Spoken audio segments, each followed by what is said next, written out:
Mona, I want to begin by asking you, what do you make of Pakistan's Prime Minister Shahbaz Sharif's confession that he's embarrassed about begging for aid each time he goes overseas? Thank you. I think, Gaurav, this isn't the first time that Pakistan's Prime Minister has gone on record regarding this embarrassment. Of course, it is embarrassing. I mean, there are no qualms about it and there's no rocket science about it. It's embarrassing for Shahbaz Sharif. It was embarrassing in the past for Imran Khan, though he had vowed before coming to power that he would never go to IMF with a begging bowl. But unfortunately, this is a vicious cycle that we're stuck in, and no matter the Prime Minister and no matter the ruling party, each and every time we have to go knocking doors of the IMF because we don't seem to find a solution of our own, and we don't seem to find ways to get financially independent. So this is a quagmire, and we're stuck for eternity. At least as far as since the 90s, if I recall, or if I collect it historically, but this seems to never end anytime soon.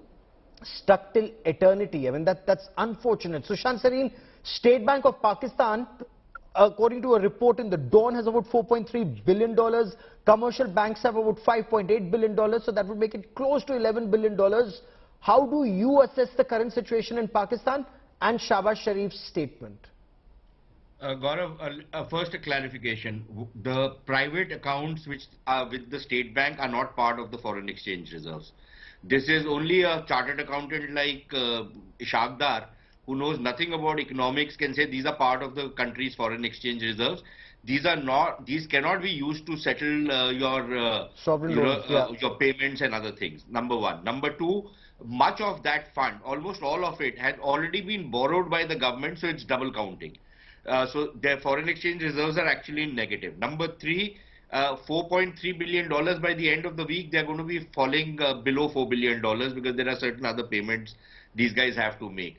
So literally they are running on fumes now. There's no fuel left in that country. And they're very close to default, and they're making matters worse because Ishaq Dar, for example, refuses to raise fuel prices. Yes.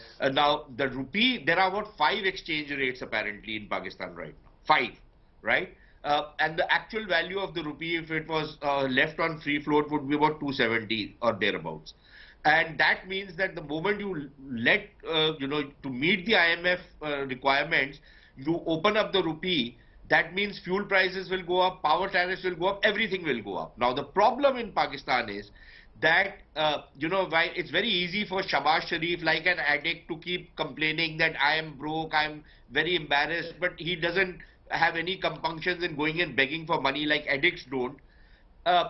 When he says that I can't burden the poor people anymore, the question that needs to be put to him is, have you burdened the rich people in Pakistan? At all. How many rich people in Pakistan pay taxes?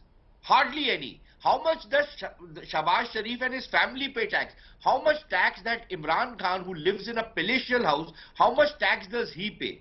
How much tax does Bonnie and Clyde's child Bilawal Bhutto pay, or his father pay? These guys have chateaus in France, they have villas in Dubai. Most of them are non-resident. They are like the absentee landlords of the old days.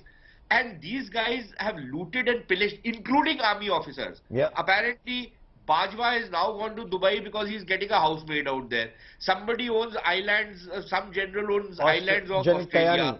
Somebody else owns ranches in this Texas. thing, and of course, there is the pizza general of theirs. So these guys have looted this country, and then they expect somebody else to come and foot their bills. Before I bring in Jen Hasnain, they say that I don't want to burden poor people. Let me put that question to Mona Alam before I bring in Jen Hasnain. Mona, does anybody in Pakistan put these questions to Imran Khan? Does he pay taxes for Banigala or the money that he's looted of the Tosha Khana? Or does anybody put any question to Bonnie and Clyde, as Sushant Sareen puts it, to Benazir Bhutto's family, to Bilawal Bhutto Zardari, or to Nawaz Sharif's family?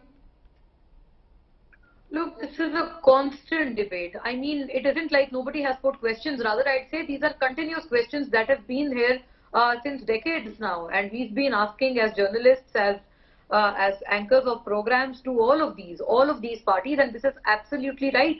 There's no denying this, that this is a constant battle of the haves and have-nots in the country. Those who are privileged, the privileged class is constantly being further privileged. They are being further incentivized, no matter the government and no matter the party. You can name and you can name and call out on all these individuals, and this is a very harsh reality. And this is indeed the question that the commoner is asking, that as to if you are not willing to let go of your expenses or your extravaganza, then what is your moral authority to ask the commoner to let go of their 2 times of bread? So this is a basic necessity that everyone's asking, and this is a moral standing that I do not think any of these leaders or these political parties they do really possess. Because I think I've spoken about it on your last program, that Shehbaz Sharif, Prime Minister Shehbaz Sharif's cabinet is swelling day by day, yes, and it's growing day by day. There are numerous ministers who do not even have a portfolio, and yet they're being added to the list. I mean, it's a constant battle. For the establishment as well, I wouldn't bail them out. I wouldn't say that, they're not there. They do have an extravagant defense budget. There's no denying that. But yes, that needs to stay, given the security paradigm that Pakistan is dealing with.